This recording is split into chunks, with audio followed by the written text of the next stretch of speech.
கலாவை பார்த்து பரமன் கேக்குறாரு, என்னாச்சம்மா? கலா சொல்றாங்க, பரமா, நாளைக்கு நம்ம பொண்ணு பார்க்க போறோம். இளமதிக்கு விஷயம் தெரிஞ்சு அதிர்ச்சி ஆயிடுறாங்க. பொண்ணு பாக்குறதுக்கு பரமனோட இளமதியும் வந்திருக்காங்க.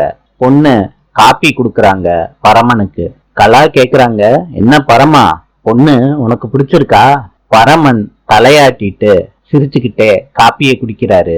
இளமதி சொல்றாங்க, பரமா, மனசுக்குள்ள ஒண்ணு நினைச்சுக்கிட்டு வெளியே ஒண்ணு சொல்லக்கூடாது, உண்மைய சொல்லு பரமா.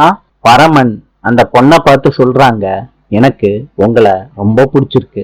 இளமதி அவங்க வீட்டு மொட்டை மாடியில நின்னுகிட்டு இருக்காங்க. பரமன் சொல்றாரு, இளமதி, பொண்ணோட போட்டோவும் போன் நம்பரும் வாங்கி கொடுக்குறியா?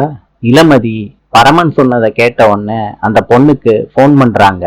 அந்த பொண்ணுகிட்ட சொல்றாங்க, நான் பரமன் கூட வந்திருந்தேனே. அந்த பொண்ணு சொல்றாங்க, எனக்கு அவரு ஞாபகமாவே இருக்கு. இளமதி கல்யாண பொண்ணு இப்படி சொல்றத கேட்ட உடனே அதிர்ச்சி ஆயிடுறாங்க. பின்னாடி பரமன் வெக்கப்பட்டு நிக்கிறாரு. நாளை சந்திப்போம்.